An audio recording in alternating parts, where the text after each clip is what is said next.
평안한 저녁 밤 주무셨나요? 2월 21일 화요일 아침입니다. 기도하겠습니다. 은혜로우신 아버지 하나님,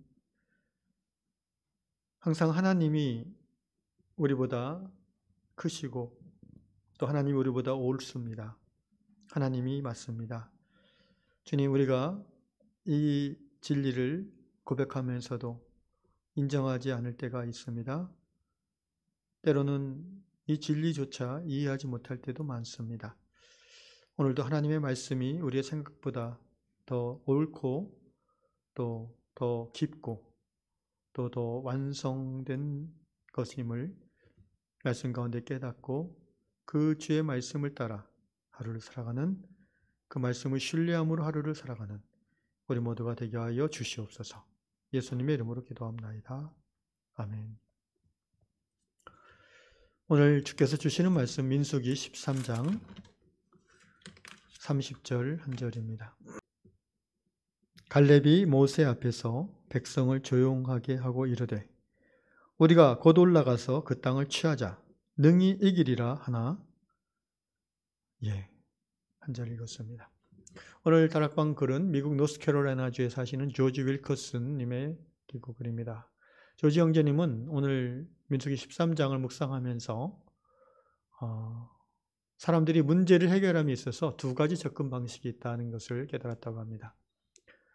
첫 번째 방식은 문제의 크기를 자기 자신과 비교하는 방식이고, 두 번째 방식은 문제의 크기와 정도를 하나님과 비교해서 생각하는 방식입니다.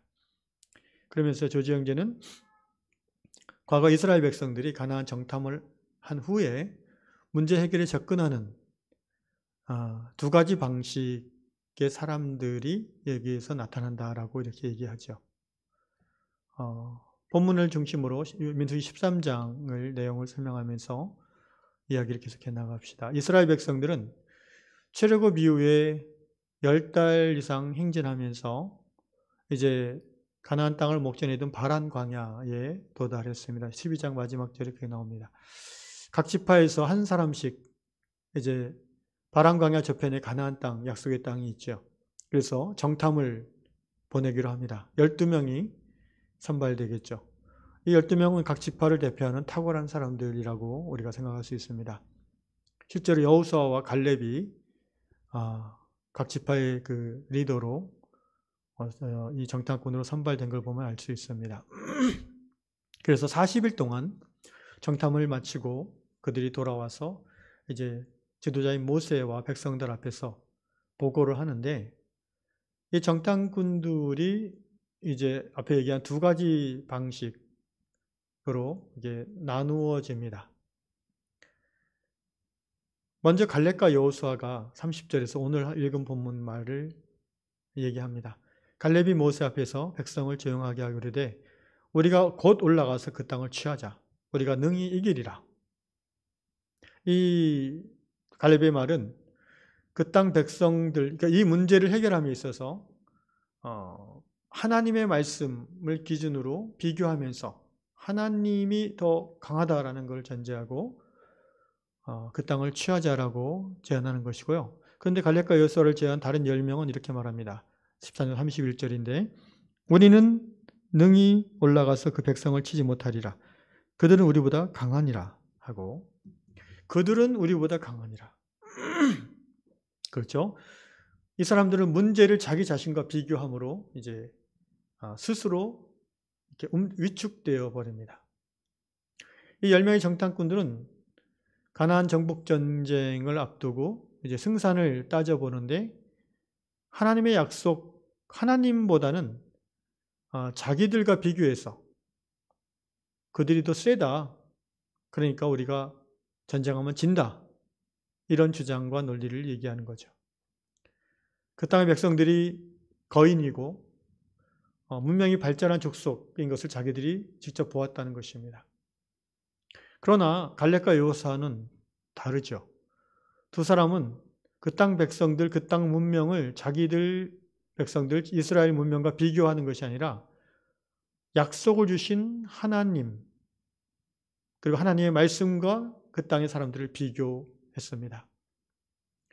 하나님은 아브라함 이후부터 이스라엘 백성들에게 가나안 땅에 너희를 위한 땅이다라고 말씀하셨고 너희 백성들이 그 땅 주인이 될 것을 약속하셨습니다.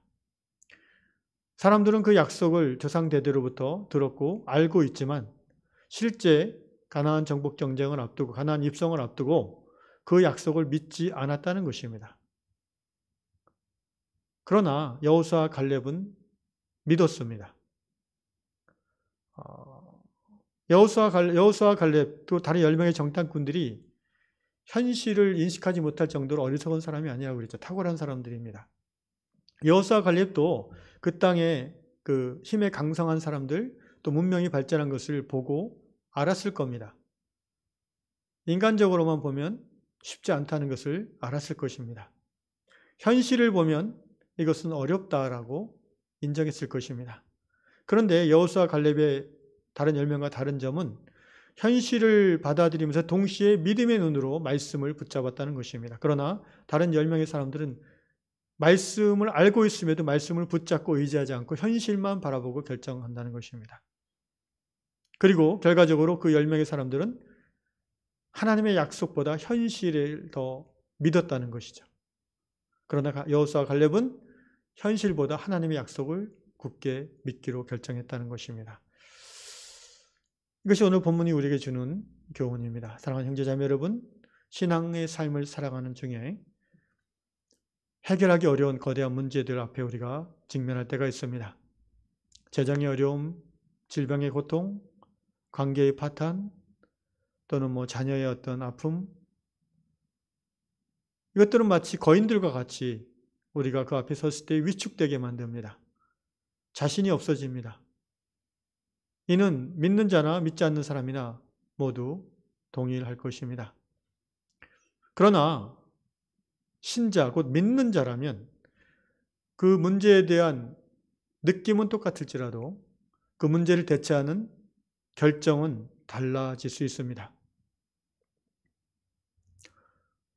그리스도인은 이것이 하나님께서 이 문제를 넘어가는 것이 극복하는 게 하나님의 뜻인가를 묻습니다. 이 문제를 해결해 나감에 있어서 하나님이 나의 편이신가를 묻습니다. 그리고 이렇게 생각합니다. 하나님이 내게 말씀하셨다면, 하나님이 우리에게 약속하셨다면 비록 힘들고 어려울지라도 가능하다라고 생각하고 결정할 것입니다. 오늘날 우리도 개인이든 교회든 또 이 세상의 문제들 앞에서 우리들은 결정해야 됩니다. 그 문제를 우리 자신과 비교해서 결정할 것인지, 그 문제를 하나님의 약속과 비교해서 결정할 것인지, 그것은 우리의 선택입니다. 쉽게 말하면 이 문제가 하나님보다 큰가? 아니면 하나님과 보다 작은가? 이 문제가 나보다 큰가? 아니면 나보다 작아서 내가 할 수 있는 것인가? 어떤 방식으로 문제를 접근하고 해결 방식을 택할지 우리는 결정해야 됩니다. 본문에 나오지 않지만 이 말씀을 묵상하는 가운데 제가 로마서 8장 31절 말씀이 떠올랐습니다. 그런즉 이 일에 대하여 우리가 무슨 말 하리요? 만일 하나님이 우리를 위하시면 누가 우리를 대적하리요? 아멘. 그렇습니다. 하나님이 우리 편이시라면 어떤 문제든지 우리가 해결하지 못할 것은 없습니다. 또 빌립보서 말씀도 지금 떠오르네요. 내게 능력 주시는 자 안에서 내가 모든 것을 할 수 있느니라. 또 마태복음 말씀 떠오르네요. 하나님의 말씀은 능치 못하심이 없느니라. 사랑하는 형제자매 여러분, 지금 여러분이 직면한 문제 앞에서 어떤 해결 방식을 택하고 있습니까? 현실만 바라봅니까? 아니면 현실과 믿음을 동시에 받아들입니까? 이 아침에 기도하면서 하나님의 말씀을 더 붙잡고 지혜로운 결정과 행동을 할 수 있기를 예수님의 이름으로 축복합니다. 기도합니다. 하나님이 우리 편이시면 누가 우리를 대적하리요? 주님, 이 아침에 이 말씀이 너무나 큰 힘이 됩니다. 하나님이 우리 편이십니다. 하나님이 우리를 사랑하십니다. 이 문제를 해결하는 것이 하나님의 뜻입니다. 하나님, 현실적으로 내 자신을 볼 때는 두렵고 떨리지만 하나님이 나와 함께 하심에 믿음의 걸음을 시작합니다. 이 문제를 해결할 수 있는 줄로 믿습니다. 그리고 이 문제가 어느 순간 더 이상 문제가 되지 아니하고 하나님 앞으로 나를 한 걸음 더 가까이 가게 해주는 믿음의 도약대가 될 줄로 믿습니다. 감사하며 예수님의 이름으로 기도합나이다. 아멘.